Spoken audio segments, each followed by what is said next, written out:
नमस्कार बच्चों, आपका स्वागत है आज की क्लास में।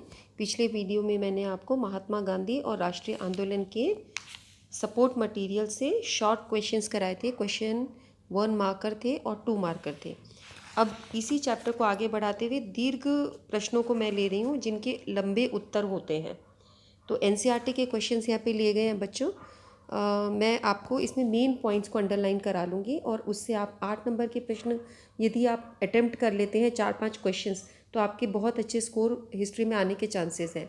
1 मार्कर क्वेश्चन या तो आपको आता है या नहीं आता, लेकिन 8 नंबर के क्वेश्चंस अगर क्लियर हो जाए, 8 नंबर के जो प्रश्न हमारे आते हैं यदि वो क्लियर हो जाते हैं आपको, तो आप बहुत अच्छा स्कोर कर सकते हो। अब जैसा पहला प्रश्न देखिए, एनसीईआरटी का प्रश्न है आपका, महात्मा गांधी ने स्वयं को सामान्य जैसा लोगों जैसा दिखने के लिए क्या किया। इस प्रश्न को हम ये भी बोल सकते हैं कि महात्मा गांधी एक लोकप्रिय नेता क्यों थे। ये प्रश्न आपका इस प्रकार से भी आ सकता है कि वो एक लोकप्रिय नेता क्यों थे। सपोर्ट मटेरियल में आपका क्वेश्चन नंबर 2 है, कैसे कह सकते हो आप कि वो लोकप्रिय नेता थे। उन्होंने अपने आंदोलन को जन आंदोलन कैसे बना दिया। इसमें पूरे उनकी जर्नी आ जाएगी कि किस तरीके से वो उन्होंने लोगों को प्रभावित किया और अधिक से अधिक लोग उनके आंदोलन में जुड़ गए। और यदि हम इस क्वेश्चन को एक तरीके से और ले सकते हैं कि भारतीय राजनीति में उनकी किस प्रकार की यात्रा रही, उनकी यात्रा के विषय में कि भारतीय राजनीति में उनकी यात्रा किस प्रकार थी और कैसे वो शीर्ष पर आ गए। इन सभी प्रश्नों के उत्तर इस क्वेश्चन के जो आंसर है उसी के हिसाब से हम कर सकते हैं। अच्छा, अब हम इसे पढ़ते हैं। महात्मा गांधी ने स्वयं को सामान्य लिखने के लिए अनेक कदम उठाए। उन्होंने भारतीय जनता को सुधारने के लिए 1 वर्ष तक देश के विभिन्न भागों में भ्रमण किया। ये फर्स्ट पॉइंट आप ले लीजिए कि 1 साल तक वो देश के विभिन्न हिस्सों में घूमते रहे। सबसे पहले फरवरी 1916 में उनको बनारस हिंदू विश्वविद्यालय में लोगों ने देखा, उनको नोटिस किया।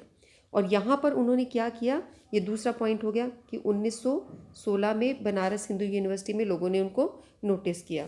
यहाँ पर आर्थिक विषमता के प्रति उन्होंने चिंता व्यक्त करी। हमारे देश में जो आर्थिक विषमता थी, उन्होंने कहा हमारी मुक्ति केवल किसानों के माध्यम से हो सकती है, न तो वकील, न डॉक्टर, ना ही जमींदार इसे सुरक्षित रख सकते हैं। इस प्रकार गांधी जी ने स्पष्ट कर दिया कि वो भारतीय राष्ट्रवाद के विकास में संपूर्ण भारतीय जनता को साथ लेकर चलना चाहते। ये एक इम्पॉर्टेंट पॉइंट है। उन्होंने बोला किसान मजदूरों के द्वारा ही जब तक उनको शामिल नहीं करेंगे हमें अपनी आज़ादी सुरक्षित नहीं करी जा सकती। वकील, डॉक्टर आज़ादी को, जमींदार सुरक्षित नहीं कर सकते। हमें किसानों को और मजदूरों को अपने इस आंदोलन में शामिल करना पड़ेगा। फिर चौथी बात आप उनके बारे में कह सकते हो कि उनके प्रशंसक उनको प्यार से महात्मा जी कहते थे और अन्य नेताओं के समान वो सामान्य जनसमूह से अलग नहीं रहते थे, ना उनसे अलग दिखते थे। लोग उनको अपने साथ कनेक्ट करते थे कि वो उनके जैसे ही दिखाई देते थे। अब आप बताएंगे कि किस तरह से लोग उनको अपने जैसा मान के चलते थे। अब आप बताएंगे कि वो लोगों के जैसी ही भाषा बोलते थे, एक पॉइंट हो गया। उन्हीं के जैसे कपड़े पहनते थे, वस्त्र हो गया। उनकी पहचान सामान्य जनों के साथ गांधी जी की पहचान उनके वस्त्रों से विशेष रूप से झलकती थी। वो पाश्चात्य शैली के सूट और उनके जैसे बंद गले जैसे कपड़े नहीं पहनते थे। पाश्चात्य शैली का मतलब वो पश्चिमी शैली, उनके हिसाब से वो सूट और उनके जैसे बंद गले कपड़े नहीं धारण करते थे। दूसरे नेता उनके जैसे कपड़े पहनते थे। आप देख रहे हो वो सूटेड बूटेड रहते थे, तो लोग उनके साथ में कनेक्ट नहीं करते थे। हमारी जो जनता थी वो वेशभूषा को, सीधी सादी वेशभूषा जो गांधी जी की थी उसको पसंद करते थे। गांधी जी एक साधारण धोती में रहते थे। ठीक है, इस तरीके से आपने बता दिया कि लोग उनको क्यों, लोगों को कैसे वो साधारण दिखाई देते थे और लोगों को कोई हिचक नहीं होती थी उनसे बात करने में, क्योंकि उनकी जो ड्रेसिंग सेंस थी वो बिल्कुल आम साधारण लोगों की तरह थी। अब आप बताओगे उनकी यात्रा के विषय में कि उन्होंने क्या क्या किया इस आंदोलन में। तो 1921 में उन्होंने एक दक्षिण भारत की यात्रा करी और तब उन्होंने अपना सिर मुंडवा लिया और फिर वो सूती कपड़े पहनने लगे। वो चरखा चलाने में ही अपना समय व्यतीत करते थे। वो भारतीय समाज में जो जातियाँ सूत कताई के कार्य को नहीं समझती थी, वो सब गांधी जी का दृष्टिकोण सब लोगों के प्रति सहानुभूतिपूर्वक था। सीधी सादी जीवन शैली, हाथ से काम करने के प्रति उनका लगाव उनको जन सामान्य के प्रति निकट ले आया। अब लोग उनके पास आते थे, वो चरखा काटते काटते लोगों से बात करते थे, तो लोगों को बहुत सरलता लगती थी और लोग उनके और अधिक निकट होते चले गए। ठीक है, तो इस तरीके से हम कह सकते हैं कि महात्मा गांधी एक लोकप्रिय नेता थे। महात्मा गांधी कैसे लोगों को पसंद आते थे। हमारा प्रश्न था कि महात्मा गांधी सामान्य लोगों को सामान्य दिखने के लिए क्या करते थे, स्वयं को सामान्य लोगों जैसा दिखाने के लिए क्या करते थे, और हम कह सकते हैं लोकप्रिय नेता क्यों थे, इस वजह से। अब किसान उनको कैसे देखते थे, अगर हमारे पास ये प्रश्न आएगा, दूसरा प्रश्न, ये दीर्घ क्वेश्चन है, किसान महात्मा गांधी को किस प्रकार देखते थे। तो किसान महात्मा गांधी को अपना मसीहा मानते थे, उनको लोकोपकारी मतलब लोगों पर उपकार करने वाले, लोकोपकारी और चमत्कारी शक्तियों से संपन्न मानते थे। एक प्रश्न आपका ये भी आ सकता है कि गांधी जी के पास चमत्कारी शक्तियाँ थी, लोग ऐसा क्यों समझते थे। उसका उत्तर भी इसी प्रकार से होगा। गांधी जी की चमत्कारी शक्तियों के स्थान पर अनेक प्रकार की अफवाहों का प्रसार हो रहा था। जगह जगह लोग बहुत सारी अफवाहें फैला रहे थे। लोगों का विश्वास बन गया था कि राजा ने उन्हें, ये पहला विश्वास था उनका, कि राजा ने उन्हें किसानों के कष्टों को दूर करने, उनकी समस्याओं का समाधान करने के लिए भेजा है, और उनके पास इतनी शक्ति है कि वे सभी अधिकारियों के निर्देशों को अस्वीकृत यानी मना कर सकते हैं। कुछ अन्य स्थानों पर गांधी जी की शक्ति को अंग्रेज बादशाह से भी अधिक बताया गया था। दावा किया गया था कि उनके आगमन से औपनिवेशिक शासक भयभीत होकर स्वतः ही भाग जाएंगे। तो 3 तरह की बातें चल रही थी उनके बारे में। नंबर 1, राजा ने उन्हें किसानों का कष्ट दूर करने के लिए भेजा है। नंबर 2, उनके पास इतनी शक्ति है कि वह अधिकारियों की निर्देशों को, निर्देश का मतलब क्या होता है, जो अधिकारियों की तरफ से जो डायरेक्शन आती है कि इस तरह से करना है, ये काम करना है, तो ये उनके निर्देशों को अस्वीकृत यानी मना भी कर सकते, इतनी ताकत है। तीसरी चीज़ वो समझते थे, वो अंग्रेज बादशाह से भी अधिक शक्तिशाली हैं और औपनिवेशिक शासक जो है उनसे भयभीत होकर भाग जाएंगे। 3 तरह की बातें गांधी जी के बारे में चल रही थी। कुछ ये भी अफवाहें जो पड़ रही थी कि गांधी जी का विरोध कोई नहीं करेगा, उनका विरोध जो भी करेगा उसको भयंकर परिणाम का सामना करना पड़ेगा। तो ये भी बोलते थे कि ये अफवाह थी कि गांधी जी की जो आलोचना करेगा उनके घर रहस्यात्मक ढंग से गिर गए थे, कि उन लोगों के घर गिर गए जिसने गांधी जी की आलोचना करी, उनकी हरी भरी फसल खराब होगी बिना ही कारण के। तो ये सब समझते थे कि ये सारी बातें, इससे कोई भी गांधी जी का विरोध करना पसंद नहीं करता था। अच्छा, उसके बाद आप एक पॉइंट आप पर ये ले सकते हैं, गांधी जी का जो सात्विक जीवन शैली थी उससे वो प्रभावित होते थे। उन्होंने जो धोती कुर्ता और चरखा जैसे प्रतीक रखे थे, इससे वो बहुत अधिक प्रभावित हो गए थे। वो सब गांधी जी को गांधी बाबा कहते थे, गांधी महाराज कहते थे, और महात्मा जैसे शब्दों का नाम उनके लिए इस्तेमाल करते थे। वो मानते थे कि वो हमारे उद्धारक हैं, यानी वो हमारा उद्धार करेंगे। वो भू राजस्व की कठोर दरें और ब्रिटिश अधिकारियों की दमनात्मक गतिविधि का मतलब दमन करना यानी ख़त्म करने वाली, ब्रिटिश अधिकारियों की नीति ऐसी रहती थी कि वो हमारे किसानों को दमन करने में, उनको दबाने में, उनसे अधिक वसूल करने में लगे रहते थे। तो इन गतिविधियों से गांधी जी हमें बचा सकते हैं। वो हमारे मान मर्यादा की रक्षा करेंगे, हमारे स्वायत्ता भी वापस दिला सकते हैं। तो ये सब किसानों का उनके ऊपर विश्वास था। तो ये दीर्घ प्रश्न बहुत आसान है। इस तरह से पॉइंट से जब आप करोगे ना तो ये आपको अच्छे से याद हो जाएंगे, कुछ भी कठिन नहीं लगेगा। अब एक उन्होंने दांडी यात्रा करी थी जिसको नमक यात्रा भी कहते हैं, उसमें नमक कानून उन्होंने तोड़ा था। तो ये भी एक इम्पॉर्टेंट क्वेश्चन है कि नमक कानून स्वतंत्रता संघर्ष का महत्वपूर्ण मुद्दा क्यों बन गया। बहुत इंपॉर्टेंट मुद्दा बन गया नमक का तोड़ना, और गांधी जी उससे बहुत लोकप्रिय और हो गए, और देश विदेश में ये बोलेंगे इंटरनेशनल लेवल पर फेमस हो गए इस दांडी यात्रा से, वो नमक यात्रा जो थी। क्योंकि प्रेस में, ब्रिटिश प्रेस अखबारों में, अमेरिकी प्रेस अखबारों में गांधी जी इस मूवमेंट से रिलेटेड, इस आंदोलन से संबंधित सभी खबरें छपती रहती थी। इस तरह से गांधी जी लोकप्रिय हो गए थे बाहर भी, भारत के बाहर भी। तो अब आप बोलेंगे नमक एक बहुमूल्य राष्ट्रीय संपदा थी जिस पर औपनिवेशिक सरकार ने, औपनिवेशिक सरकार कौन सी हुई, ब्रिटिश सरकार, उन्होंने अपना एकाधिकार स्थापित कर लिया था। यानी उन्होंने सबको कानून बना दिया था, कोई भी नमक नहीं बना सकता, नमक सिर्फ हम ही बनाएंगे। गांधी जी की दृष्टि में ये एक एकाधिकार एक तरीके से अभिशाप था। वो जन समूह को ग्राम उद्योग से वंचित नहीं करना चाहते थे। ग्राम उद्योग था, ये नमक बनाना एक छोटा सा लघु उद्योग था, लोग नमक बनाते थे, अपनी जीविका कमाते थे। तो गांधी जी समझते थे कि इस तरह से लोगों को वंचित करना ठीक नहीं है और हमारी संपदा का ये विनाश करता है। बहुतायत में जो भी संपदा होती है, अगर हम बहुत ज़्यादा मात्रा में बनाएंगे तो इस संपदा का विनाश भी होता है। तो उन्होंने सोचा कि मैं नमक को ही चुनूंगा औपनिवेशिक शासन के विरोध करने के लिए, और उन्होंने नमक कानून स्वतंत्रता संघर्ष का महत्वपूर्ण मुद्दा बना दिया। तो ये प्रश्न आएगा, क्यों उन्होंने चुना नमक को? ये भी प्रश्न आ सकता है कि उन्होंने नमक ही को क्यों चुना? क्योंकि नमक एक ऐसी चीज़ है जो ग्राम उद्योग की चीज़ है। अगर हम लोगों को इस ग्राम उद्योग से वंचित कर देते हैं और प्रकृति द्वारा बहुतायत में इस संपदा को बनाते हैं तो इस संपदा का विनाश होता है। बहुतायत में यानी जितनी ज़रूरत हो उतना ही बनाना होता है। जब बहुतायत में कोई चीज़ बनती है तो संपदा का भी विनाश होता है।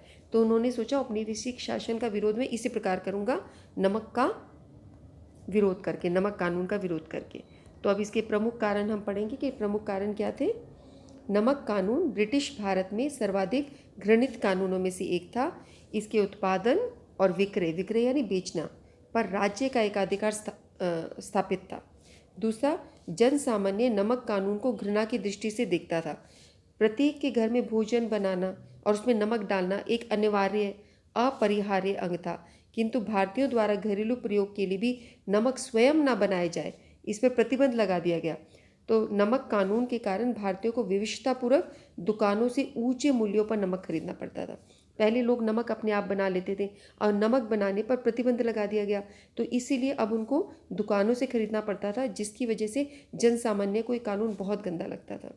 तीसरी चीज़, नमक पर राज्य का एकाधिकार अत्यधिक अलोकप्रिय था। अलोकप्रिय यानी नहीं पसंद था, लोकप्रिय का उल्टा। जन सामान्य में इस कानून के प्रति असंतोष था। चौथा पॉइंट हम लेंगे, नमक कानून नमक उत्पादन पर सरकार के एकाधिकार से लोगों को महत्वपूर्ण किंतु सरलतापूर्वक उपलब्ध ग्राम उद्योग से वंचित कर दिया गया। तो ये आप 4 प्रकार के कारण बना देंगे क्यों उन्होंने नमक को चुना। ठीक है, तो यही प्रश्न आपका ये नमक आंदोलन या दांडी यात्रा या नमक को ही क्यों चूज़ किया गया या नमक आंदोलन ने किस प्रकार से अंग्रेजी सरकार को हिला के रख दिया, उन सभी प्रश्नों के उत्तर ऐसे ही आएंगे जब भी अब जैसे अभी आपने किया है। प्रश्न नंबर 4 करेंगे। प्रश्न नंबर 3 का जो उत्तर था वो सारा दांडी यात्रा का, नमक कानून का, उस प्रकार से चलेगा। नेक्स्ट क्वेश्चन देखिए बच्चों, राष्ट्रीय आंदोलन के अध्ययन के लिए अखबार महत्वपूर्ण स्रोत क्यों है? न्यूज़पेपर्स क्यों इम्पोर्टेंट स्रोत हैं जब भी हम राष्ट्रीय आंदोलन को स्टडी करना चाहते हैं? राष्ट्रीय आंदोलन के अध्ययन के स्रोतों में अखबार एक महत्वपूर्ण स्थान है। ये हमें बहुत मदद करते हैं राष्ट्रीय आंदोलन को समझने में। कैसे?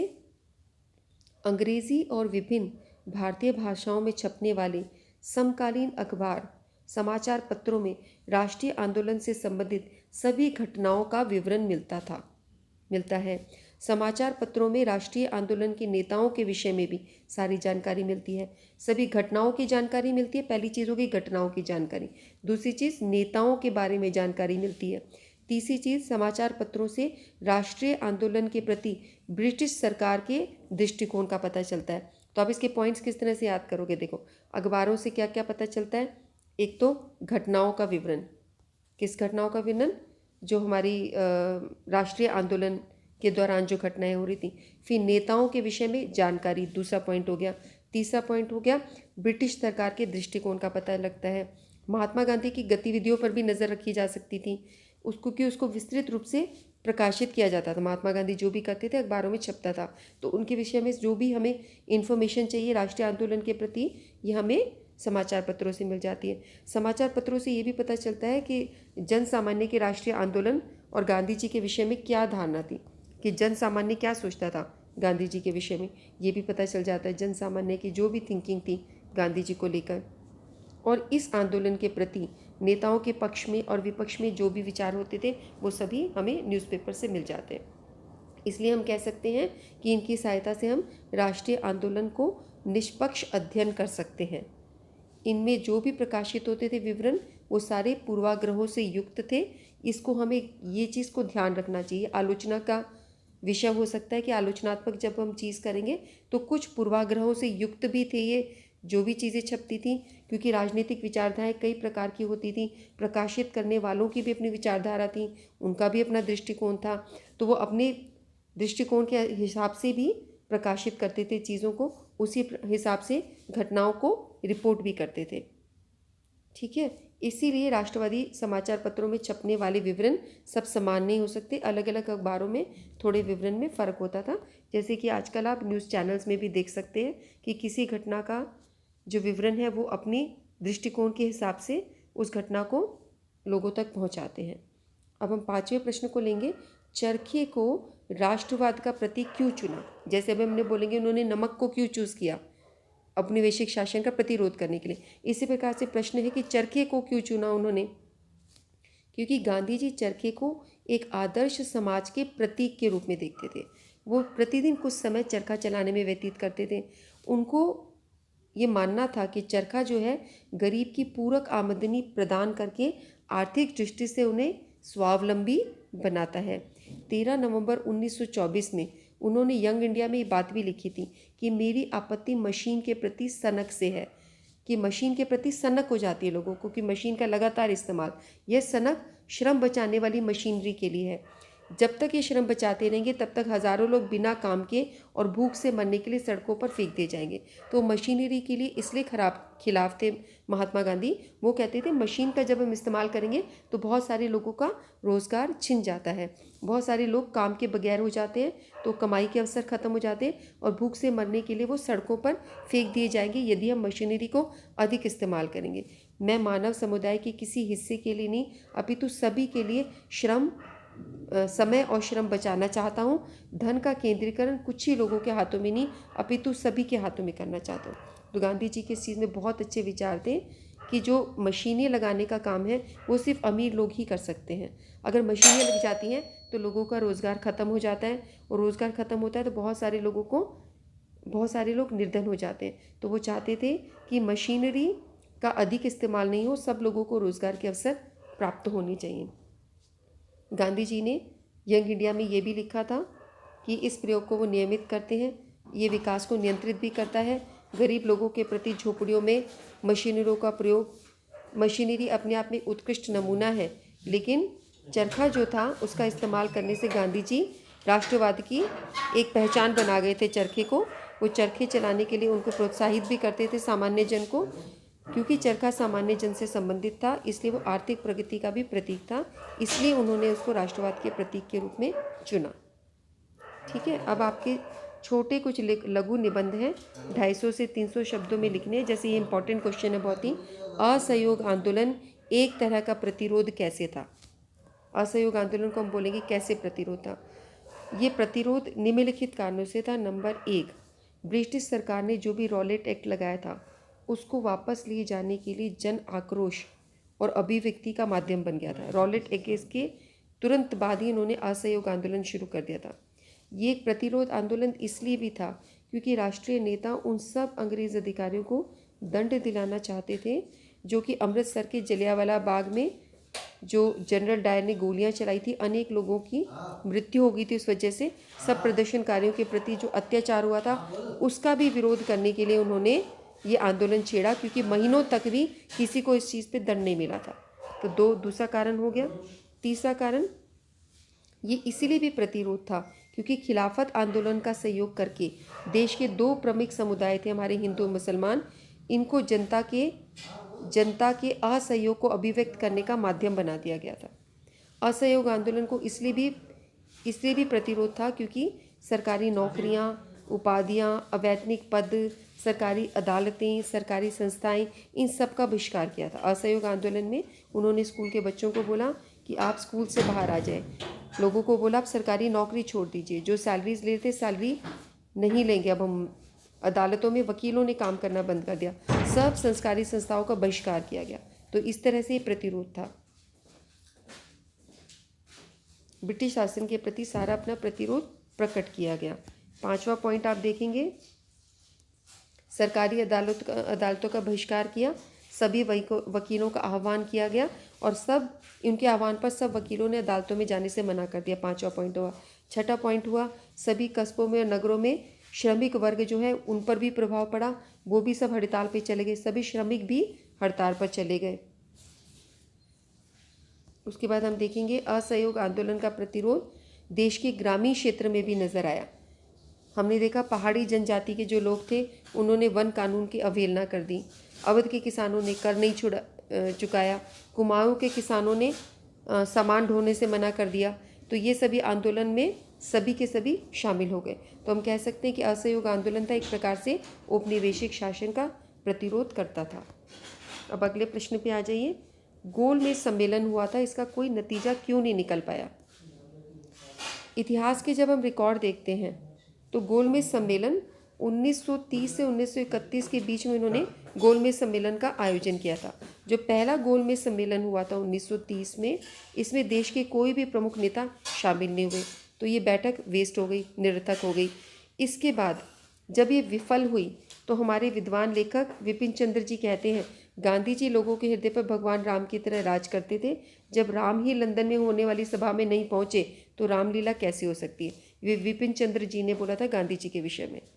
ठीक है, तो अब सरकार समझ गई थी कि प्रमुख नेताओं को लंदन में गोलमेज में बुलाना पड़ेगा, तभी हमारी ये सम्मेलन सफल हो पाएगा। तो जब सेकेंड गोलमेज सम्मेलन हुआ तो उन्होंने गांधी जी को बुलाया और इसके लिए उन्होंने उनको गांधी जी को जेल से रिहा भी कर दिया गोलमेज सम्मेलन के लिए। कि लॉर्ड इरविन के साथ में बात हुई थी और उनसे बातचीत के बाद उनको गांधी जी को जेल से रिहा कर दिया गया।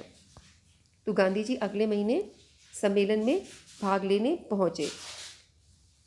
गांधी जी की इरविन के साथ में बैठकें हुई, गांधी इरविन समझौते पर सहमति भी बनी। अब इनके ये भी प्रश्न एक बार आता है कि गांधी इरविन समझौतों पर सहमति कैसे बनी? तो ये समझौता जो था, ये पूरा जो पैराग्राफ हम करने वाले गांधी इरविन समझौते के ऊपर है। तो ये आप इसमें नंबर लिखेंगे। पहली शर्त थी सविनय अवज्ञा आंदोलन को वापस लिया जाए, सब कैदियों की रिहाई की जाए। और तीसरी चीज़ थी, ये पहली थी, सविनय अवज्ञा आंदोलन को वापस लेना, ये फर्स्ट है। सेकेंड है कैदियों की रिहाई। फिर नमक क्षेत्रों, तटीय क्षेत्रों में नमक उत्पादन की अनुमति, ये शामिल थी। तो रेडिकल राष्ट्रवादियों ने इस समझौते को द्वितीय गोलमेज की तैयारी के लिए सही वातावरण तैयार करने वाला नहीं माना। उन्होंने गांधी जी की कटु आलोचना भी करी। ये तीन चीज़ों पर सहमति बन गई थी, लेकिन उन्होंने बोला इससे कोई सही वातावरण तैयार नहीं होता। ब्रिटिश सरकार ने भारतीयों को राजनीतिक स्वतंत्रता का आश्वासन नहीं दिया है, तो उन्होंने इसको विफल ही माना। हालांकि इन तीन चीज़ों पे सहमति बन गई थी। तो रावी नदी के किनारे पर लाहौर में 1929 में कांग्रेस के राष्ट्रवादियों ने पूर्ण स्वतंत्रता का लक्ष्य घोषित कर दिया। राष्ट्रवादी इस बात पे खुश नहीं थे कि जो तीन चीज़ों पर बात हुई है लेकिन स्वतंत्रता पे तो कोई बात नहीं हुई, तो इसलिए उन्होंने दूसरे गोलमेज सम्मेलन को भी विफल ही माना।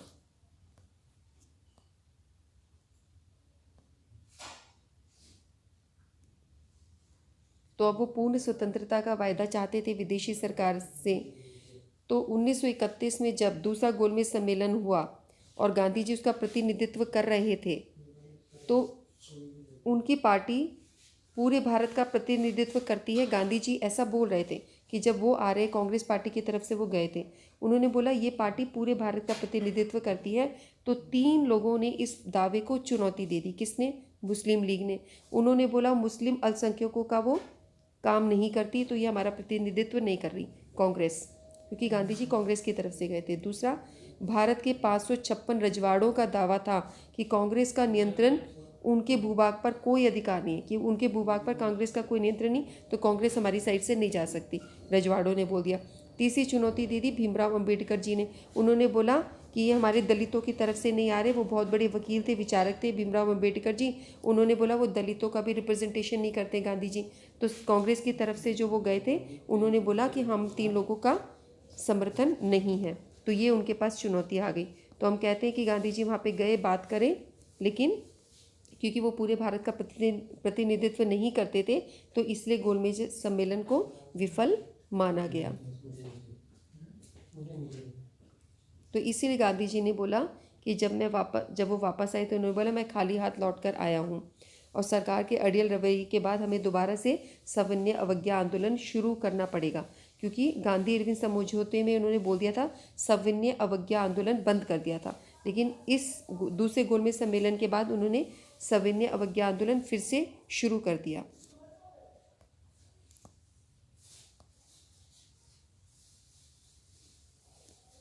भारत में नए वायसराय थे लॉर्ड विलिंगटन। उनको गांधी जी से के साथ बिल्कुल भी हमदर्दी नहीं थी। उन्होंने एक पर्सनल लेटर लिखा था, निजी लेटर, उसमें इन्होंने इस बात को बताया भी था। विलिंगटन ने लिखा था, अगर गांधी ना होता तो दुनिया बहुत ही खूबसूरत होती। वो जो भी कदम उठाता है उसको ईश्वर की प्रेरणा का परिणाम कहता है, लेकिन असल में उसके पीछे गहरी राजनीतिक चाल होती है। मैं देखता हूँ कि अमेरिकी प्रेस उसको गजब का आदमी बताती है, लेकिन सच ये है कि हम निहायत ही अव्यवहारिक, रहस्यवादी और अंधविश्वासी जनता के बीच में रह रहे हैं, जो गांधी जी को भगवान मान बैठी है। इसी के साथ सविनय अवज्ञा आंदोलन तीसरे और अंतिम चरण में 9 महीने तक चलता रहा। ठीक है, तो गांधी जी को फिर से बंदी बना लिया गया। 1934 में निरुत्साहित जनता को देखकर गांधी जी ने इस आंदोलन को बंद कर दिया, सविनय अवज्ञा आंदोलन को। फिर तीसरी गोलमेज कॉन्फ्रेंस बनाई गई ब्रिटिश सरकार द्वारा।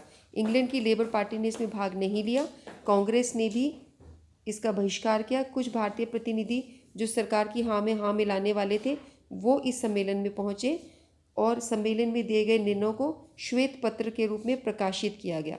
इसके आधार पर 1935 का गवर्नमेंट ऑफ इंडिया एक्ट पास किया गया।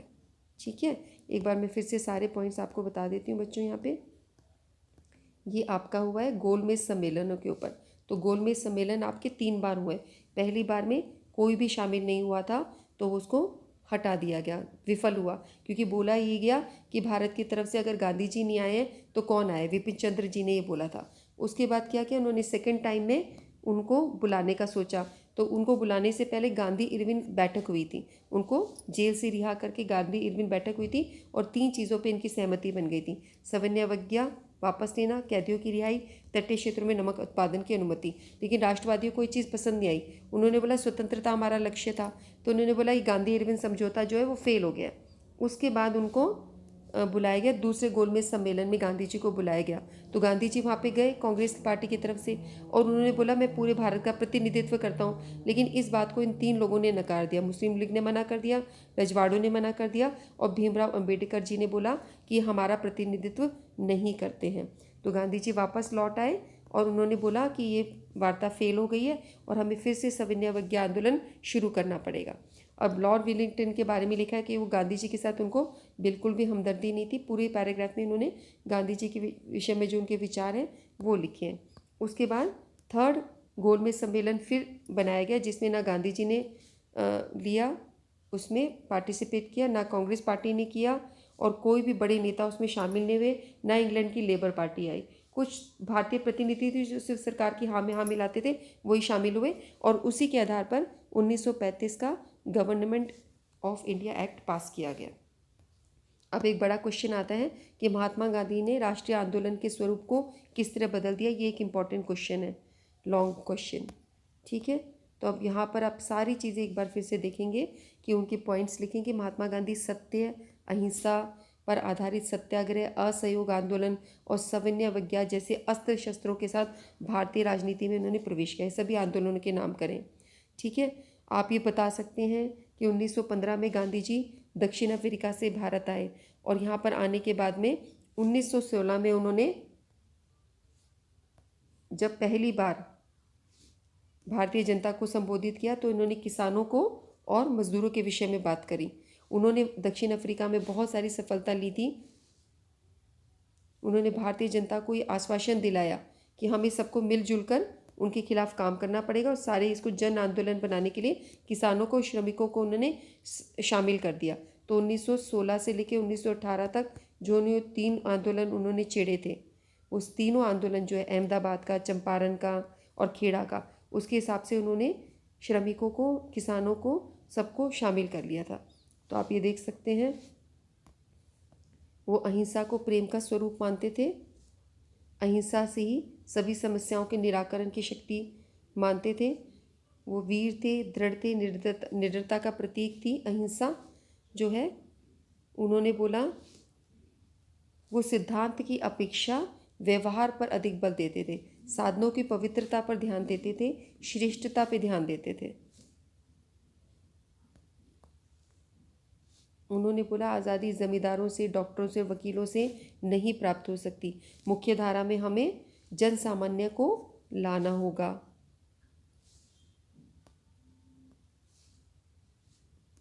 फिर 1920 में उन्होंने असहयोग आंदोलन शुरू कर दिया, जिसके बारे में हम पीछे बात कर सके हैं। ये सारा असहयोग आंदोलन कैसे कैसे उन्होंने किस तरह से लोगों को लिया, आप वही लैंग्वेज भी ले सकते हो या इस प्रकार से भी इसको लैंग्वेज में ले सकते हो। फिर भिन्न भिन्न उपायों से उन्हें देश के दूसरे भागों में भी राष्ट्रवाद का प्रसार किया। श्रमिकों को, किसानों को, कारीगरों को, सबने हज़ारों की संख्या में भाग लेना शुरू कर दिया। उन्होंने जो असहयोग आंदोलन छेड़ा उसमें छोटे बड़े, बच्चे, औरतें, पुरुष, हिंदू, मुसलमान, उदारवादी, रूढ़िवादी सब शामिल हो गए। औरतें आप देखते हो दांडी यात्रा में भी उनके साथ शामिल हो गई थी। सवर्ण अवज्ञा आंदोलन में भी सब लोगों ने भाग लिया। 1600 महिलाओं ने शराब की दुकानों पर धरना दिया। इस तरह से एक बड़ा जन आंदोलन बन गया भारत छोड़ो आंदोलन। तो आप इसके बारे में बोल सकते हो, इस आंदोलन में लाखों की संख्या में लोगों ने भाग लिया। अमीर लोगों ने भी, संपन्न व्यापारियों ने भी, उद्योगपतियों ने भी भाग लिया। जीडी बिड़ला जैसे सुप्रसिद्ध उद्योगपति राष्ट्रीय आंदोलन का खुला समर्थन करने लगे। कुछ उद्योगपति मूक समर्थक बन गए, चुपचाप से वो सपोर्ट करते थे।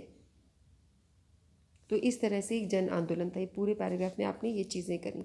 अब क्वेश्चन नंबर 9 है कि निजी पत्रों और आत्मकथाओं में किसी व्यक्ति के बारे में क्या पता चलता है, सरकारी ब्यूरो से किस प्रकार भिन्न होते हैं। निजी पत्र यानी जो पर्सनल लेटर लिखेंगे, आत्मकथाएं जो लिखी गई हैं, इससे हम किसी के विषय में क्या जान सकते हैं और ये सरकारी ब्यूरो से किस प्रकार भिन्न होते हैं। निजी पत्रों में बहुत सारी महत्वपूर्ण जानकारी मिलती है। व्यक्ति की विचारधारा पता चलती है, उनका जीवन चरित्र कैसा है ये पता चलता है। इससे उनकी थिंकिंग को समझने में मदद करती है।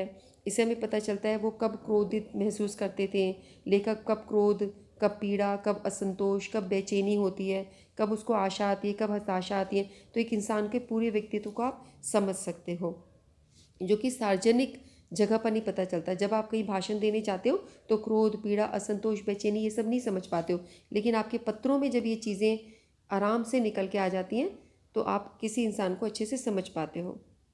जैसे जवाहरलाल नेहरू हैं, उनको बहुत सारे लोगों ने पत्र लिखे थे, उन सभी पत्रों को उन्होंने संकलित कर दिया और एक ये किताब निकाल दी, a bunch of old letters. इससे पता चलता है कि जवाहरलाल नेहरू उस समय में समाजवादी विचारधारा से प्रभावित होते थे। उन लेटर्स को देख के हमें पता चलता है। जब वो भारत वापस आ गए थे, उन पर समाजवाद का बहुत प्रभाव था। भारत आने पर उन्होंने जयप्रकाश नारायण, नरेंद्र देव और एनजी रंगा जैसे समाजवादी नेताओं के साथ मिलकर काम करना शुरू कर दिया था। ये सारा हमको पता चलता है। बाद में कांग्रेस का अध्यक्ष बनने के बाद नेहरू फांसीवाद के कट्टर विरोधी हो गए और मजदूरों और किसानों की मांगों का समर्थन करने लगे। इससे पहले वो समाजवादियों के साथ थे। नेहरू के समाजवादी वक्तव्यों से कांग्रेस के रूढ़िवादी लोग इतने चिंतित थे कि उन्होंने राजेंद्र प्रसाद और सरदार पटेल के नेतृत्व में कांग्रेस वर्किंग कमेटी से त्यागपत्र देने की भी धमकी दी थी। वो इतने समाजवादी वक्तव्य थे। ये सब उनके लेटर्स से हमें पता चलता है। उनके बहुत सारे वैचारिक मतभेद होने लगे जवाहरलाल नेहरू जी के साथ में। ये सारा कुछ हमें इन्फॉर्मेशन कहाँ से मिल रही है, उनके पर्सनल लेटर्स से मिल रही है। कुछ कुछ लेटर्स जनता के लिए भी लिखे होते थे, व्यक्तिगत पत्र भी होते थे जहाँ पे वो अपने विचार स्वतंत्रतापूर्वक व्यक्त कर सकते थे। लेकिन जो जनता के लिए जो लेटर होते हैं उसमें अपने विचारों को स्वतंत्रतापूर्वक कोई इंसान व्यक्त नहीं कर सकता। इसलिए पर्सनल लेटर से ये सब पता चलता है। और जब हम आत्मकथाओं की बात करते हैं, आत्मकथाओं से क्या होता है, इससे भी हमें किसी व्यक्ति के विचारों के विषय में पता चलता है। हमें ये पता चलता है कि आत्मकथा जो लिख रहा है इंसान, वो अपनी स्मृति के आधार पे लिख रहा है कि उसकी यादों में क्या चीज़ है। यादों में से वही चीज़ होती है जिसको आप महत्वपूर्ण समझते हो, जिसको आप याद रखना चाहते हो, औरों की दृष्टि से आप किस प्रकार अपने आप को दिखाना चाहते हो। ये सब आत्मकथा में इंसान अपनी एक तस्वीर बनाता है। तो आत्मकथा लेखन में किसी भी इंसान को ईमानदार होना चाहिए। हमें इसलिए ये सब देखने का प्रयत्न करना चाहिए कि लेखक हमको क्या दिखाना चाहता है, और कई चीज़ों को उसकी चुप्पी के कारणों से भी हमें समझने का प्रयास करना चाहिए।